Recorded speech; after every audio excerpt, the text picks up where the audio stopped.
미리 마이크 테스트를 하고 올라왔어야 되는데요. 제가 여기 밑에 있는 단에서 마이크 테스트를 했거든요. 아니, 그 전에 오후 예배를 유심히 봤어요. 그랬더니 설교자는 미리 올라가지 않고 저기 앉았다가 설교할 때만 올라가면 되는구나. 그래서 설교할 때까지 땀 흘리면 안 되지? 그리고 여기 선풍기도 딱 제 쪽으로 틀어놓고 근데 제가 이렇게 헤매고 있으니까 또 우리 감사하게도 우리 성도님들께서 빨리 올라가라고 해주셔서 늦지 않게 올라왔습니다. 선생님들 찬송 감사하고요. 사랑하는 우리 엄정교회 교회학교 교사 여러분, 그리고 사랑하는 엄정교회 성도 여러분 반갑습니다. 오늘은 교사 헌신 예배로 하나님께 드리게 되는데요. 교사이시든 또 교사가 아니시든 요즘과 같은 상황에서 우리가 교사로서 사명을 감당하기가 참 쉽지가 않죠. 우리는 나름대로 사명감도 있고요, 열정도 있습니다. 그래서 어떻게든 열심히 섬겨보려고 하는데 참 이 어려운 상황들이 끊이지 않고 계속해서 나타나고 있네요. 학생 수가 점점 줄어드는 교회가 많습니다. 그리고 심지어 교회에서 예배 자체를 온전히 드리지 못할 때도 우리가 많이 경험을 했지요. 이런 때라면 정말 아무리 열심히 있는 교사라고 할지라도 참 힘이 빠질 수밖에 없을 것 같습니다. 근데 사실 우리 교회 학교가 위기라고 하는 이야기는 코로나19가 시작되기 훨씬 전부터 나온 이야기였습니다. 여기에 관계된 통계 자료들을 한번 잠깐 살펴보겠습니다. 지금 보시는 것은 우리나라의 연령별 종교 인구를 조사한 자료입니다. 기독교를 포함해서 모든 종교, 어쨌든 종교를 가지고 있는 사람들의 비율이 얼마나 되는지 조사를 했는데, 보시다시피 해가 갈수록 모든 연령대에서 종교 인구가 감소한 것을 알 수 있습니다.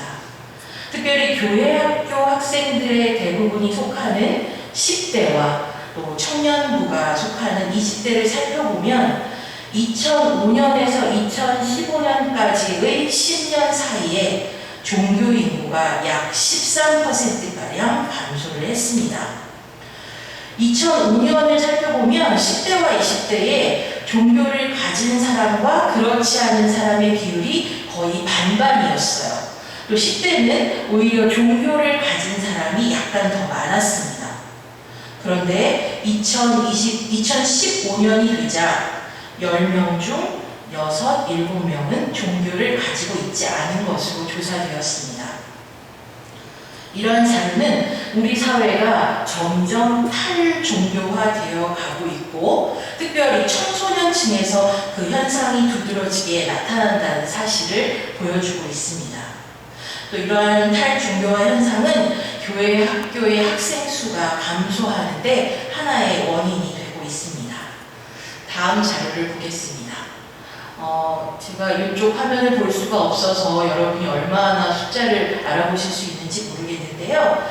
이 자료는 우리 교회가 속해 있는 대한예수교 장로회 통합교단의 연도별 교회 학교 학생 수를 조사한 것입니다. 2010년부터 2019년까지 10년간의 각 부서별 학생 수가 나와 있는데요. 제가 종합해서 말씀드리면 영화부와 유아부를 제외한 모든 부서가 10년간 계속해서 지속적인 감소세를 보이고 있습니다.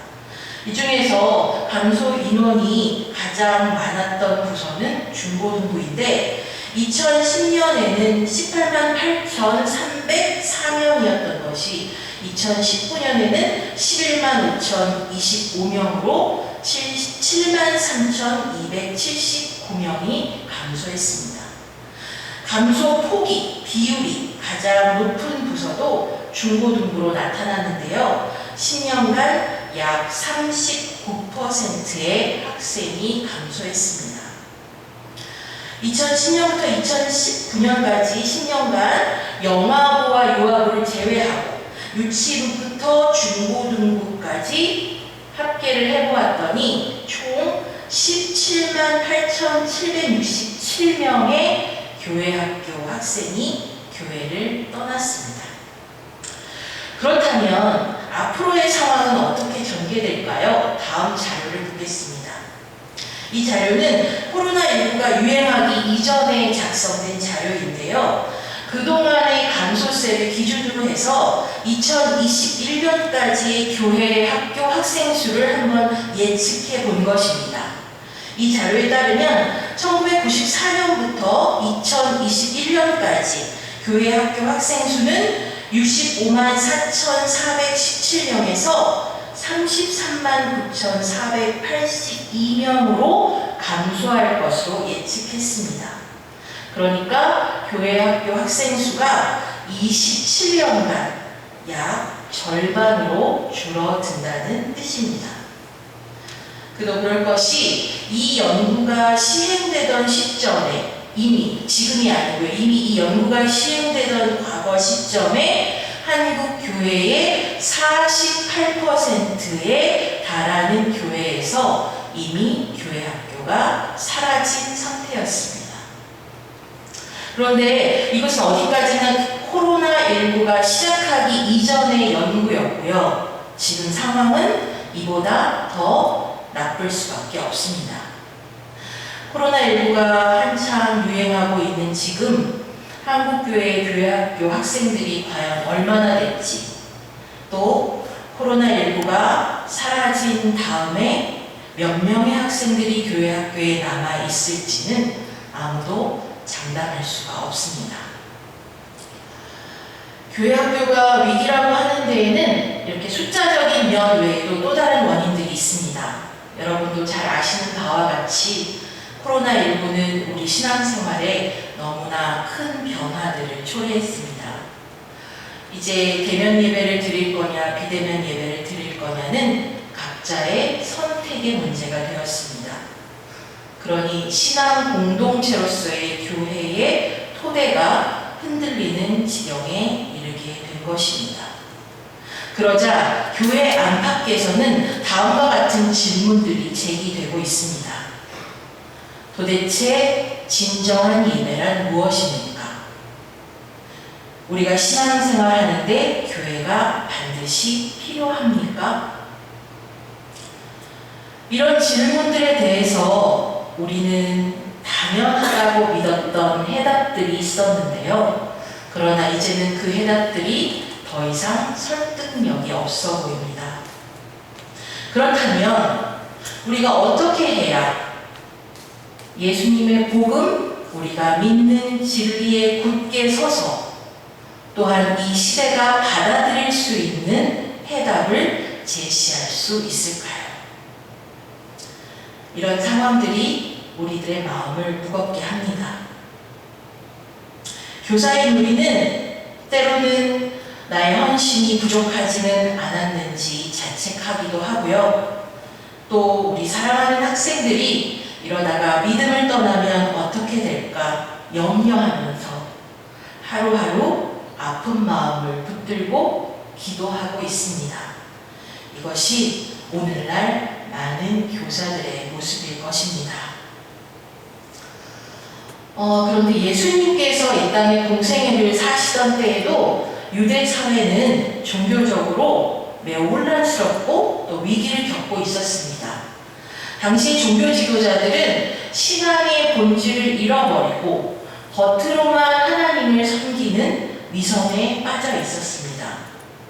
그런 종교 지도자들의 그늘 아래에서 많은 신앙인들은 길을 잃고 헤매면서 고통을 받고 있었습니다.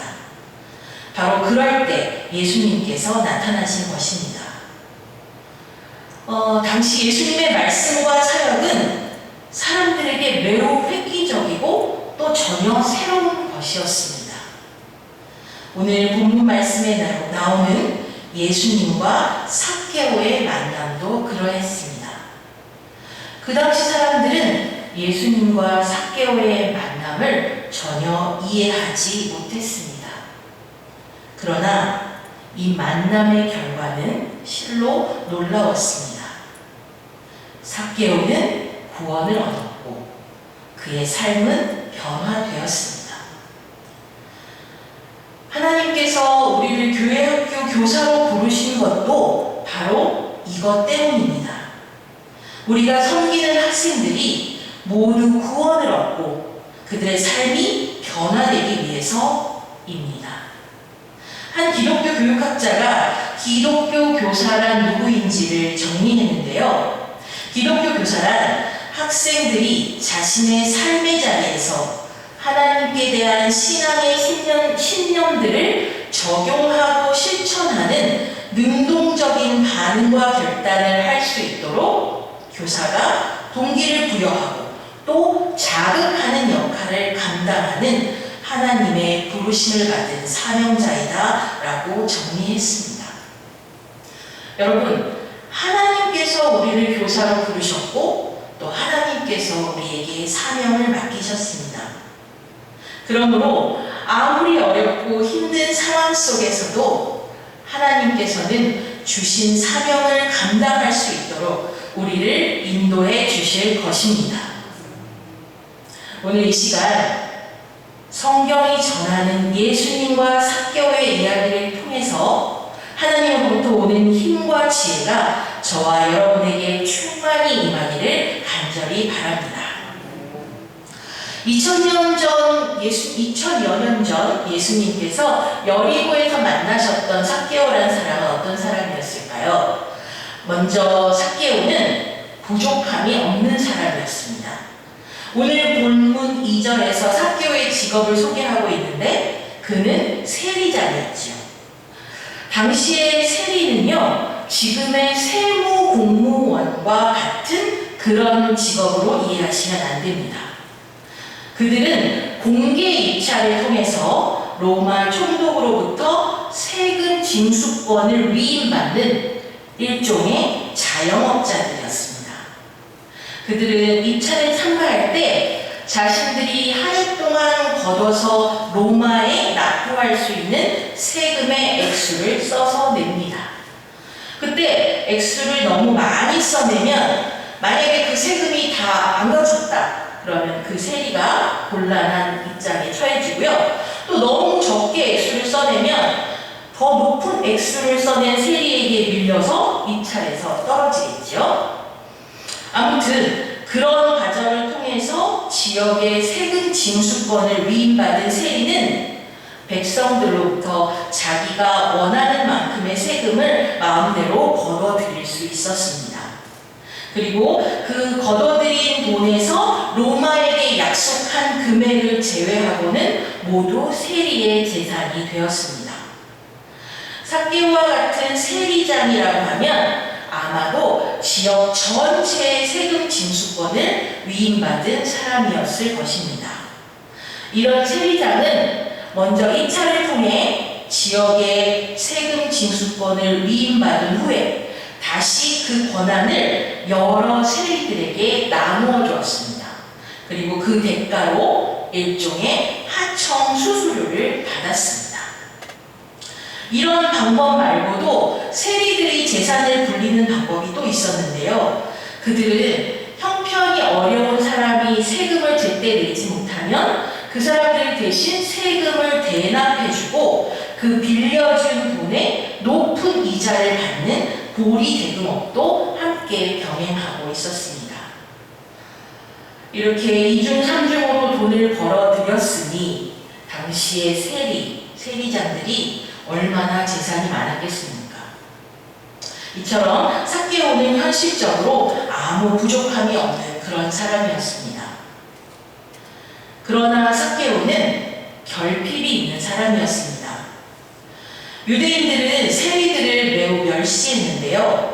세리들이 유대인들을 압제하는 바로 그 사람들을 위해서 일했기 때문이고요. 또 세리들이 거둬야 하는 세금의 액수를 채우기 위해서 수단과 방법을 가리지 않았기 때문입니다. 세리들의 제사는 결국 백성들의 보혈을 짜서 얻어진 것이었습니다. 그러니 당연히 동족들로부터 미움과 경멸을 받았겠지요. 세리들은 사람들로부터 인격적인 대우를 전혀 받지 못했습니다. 아마도 삭개오와 같은 세리자는 일반 세리들보다 훨씬 더 큰 멸시를 받았을 것입니다. 물론 이것은 삭개오 자신이 선택한 삶이었습니다. 그는 오직 많은 돈을 벌기 위해서 양심도 명예도 이웃의 사랑도 다 버렸던 것입니다. 하지만 자신이 선택한 삶이라고 해서 삭개오가 스스로에 대해서 부끄러움을 느끼거나 사람들로부터 소외된 아픔을 느끼지 않는 것은 아니었습니다. 모든 것을 포기하고 선택한 돈이었는데 그 돈이 이 모든 문제를 해결해 주지는 못했던 것입니다. 그래서 삭개오의 마음에는 항상 채워지지 않는 구멍이 커다랗게 뚫려 있었습니다. 당시 예수님은 인기인이셨습니다. 물론 기존의 종교 지도자들과 사회의 기득권 세력은 예수님을 경계했는데요. 일반 백성들에게는 예수님은 새롭게 떠오르는 종교 지도자이자 정치 지도자였습니다. 그래서 예수님은 본의 아니게 가시는 곳마다 센세이션을 일으키셨고요. 또 많은 추종자들을 몰고 다니셨습니다. 사람들은 저마다 예수님께 원하는 바가 있었고 예수님께서 그것을 이루어 주시기를 바랬는데요.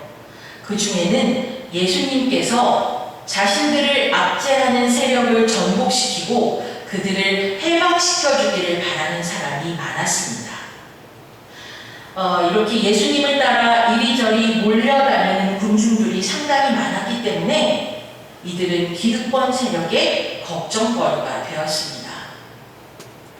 군중들은 예수님과 함께 기존의 사회 체제를 뒤집어 엎을 준비가 되어 있었습니다. 만약에 예수님께서 원하시기만 한다면요. 그러나 예수님의 관심은 그들과 전혀 달랐습니다. 예수님의 관심은 오늘 본문 10절의 말씀처럼 잃어버린 자에게 있었습니다. 그리고 삭개오가 바로 그 잃어버린 자였던 것입니다. 오늘 본문 3절에서 삭개오가 이렇게 말하는 부분이 있습니다. 삭개오가 말하는 부분이 아니고요. 그가라고 되어 있는데 삭개오가 예수께서 어떠한 사람인가 하여 보고자 하되 라고 하는 말씀이 있습니다. 그런데 이 부분을 메시지 정경에서 어떻게 번역했는지를 보니까 삭개오가 필사적으로 예수님을 보기를 원했다라고 번역되어 있습니다. 다른 성경 번역에는 이 필사적으로라는 단어가 없었고요. 메시지 성경에만 이 단어가 있었는데 이 단어가 하나 더 들어감으로 해서 우리는 당시에 삭개오가 어떤 심정이었는지 충분히 짐작할 수가 있습니다. 삭개오는 그 자리에 있었던 다른 많은 사람들처럼 단지 예수님이 어떤 분인지 구경하기 위해서 예수님을 보고자 했던 것이 아닙니다. 예수님은 자신의 인생에 삭개오는 자신의 인생에 아픈 문제를 가지고 있었고요. 왠지 그 인생의 문제에 대한 해답이 예수님께 있을 것 같다는 생각을 했습니다. 그리고 예수님께서 여리고에 오신다는 소식에 예수님을 보고자 했던 것입니다. 돌 무화과 나무에 올라갈 때는 사람들이 자신을 따갑게 바라보는 시선 때문에 두렵기도 했지만 예수님을 보고자 하는 마음이 훨씬 더 컸기 때문에 용기를 내서 올라갈 수가 있었습니다. 그렇다고 삭개오가 특별히 예수님을 본 후에 무엇을 어떻게 해야지 하고 계획한 것은 아닙니다. 삭개오는 그냥 예수님을 꼭 봐야만 될 것 같았습니다. 그동안 삭개오가 홀로 느꼈던 고통과 아픔이 컸던 만큼 예수님을 보고자 하는 마음도 절박했습니다. 그러나 정작 예수님께서 눈앞에 나타나셨을 때 삭개오는 먼저 아무것도 하지 못했습니다. 먼저 삭개오를 쳐다보시고, 먼저 삭개오의 이름을 불러주시고, 먼저 삭개오에게 나무에서 내려오라고 함께 너희 집에 가자고 말씀해 주신 분은 바로 예수님이셨습니다. 삭개오는 막연히 예수님을 보기를 원했는데 예수님께서는 먼저 삭개오를 만나주신 것입니다. 여러분 혹시 김춘수 시인의 꽃이라는 시를 들어보셨나요? 그 시 중에 이런 대목이 있습니다. 내가 그의 이름을 불러주기 전에는 그는 다만 하나의 몸짓에 지나지 않았다. 내가 그의 이름을 불러주었을 때 그는 나에게로 와서 꽃이 되었다. 이제 예수님에게 삭개오는 그저 많은 사람들 중에 한 사람이 아니라 오직 유일한 바로 그 삭개오가 된 것입니다. 그리고 이 순간 삭개오의 인생이 완전히 뒤바뀌었습니다. 예수님께서 삭개오를 쳐다봐 주시는 그 눈길과 또 삭개오에게 말을 걸어주시는 그 목소리와 예수님의 입을 통해서 불리워지는 자신의 이름을 통해서 삭개오는 예수님을 만났습니다. 그리고 자신이 누구인지 깨닫게 되었습니다. 앞으로 어떻게 살아야 할지도 알게 되었습니다. 이 모든 것이 예수님을 만난 순간부터 자연스럽게 일어났습니다. 이제 여러분에게 TV 광고 한 편을 보여드리려고 하는데요. 30초짜리 짧은 광고니까 함께 보도록 하겠습니다.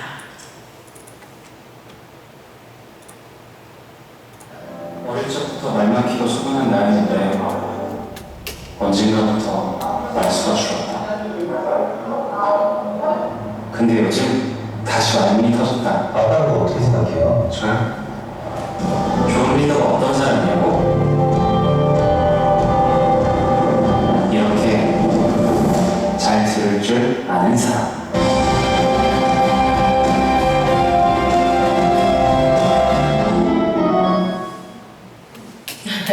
네, 우리가 차종이랑 자동차 회사까지 다 봤네요. 이 광고 속에서 여러분은 무엇이 보이시나요? 네, H사의 G 자동차가 보이시는 건 아니죠? 네, 이 광고에 두 사람이 등장을 하는데요. 한 사람은 누구냐면 하고 싶은 말이 있는데 어려서부터 자기는 자기 표현을 잘하는 사람이었는데 그런데 지금은 망설이면서 위축되어서 자기가 하고 싶은 말을 못하는 젊은이가 있고요. 또 다른 한 사람은 그런 젊은이를 주목하고 그에게 자기를 표현할 수 있는 기회를 주는 리더, 이렇게 두 사람이 등장을 합니다. 여러분도 아시다시피 그 시대의 트렌드와 사람들의 욕구를 가장 잘 파악해서 반영하는 것이 무엇보다도 이 광고라고 하거든요. 그렇다면은 방금 우리가 본 이 광고에는 과연 어떤 트렌드와 사람들의 욕구가 반영되어 있었을까요?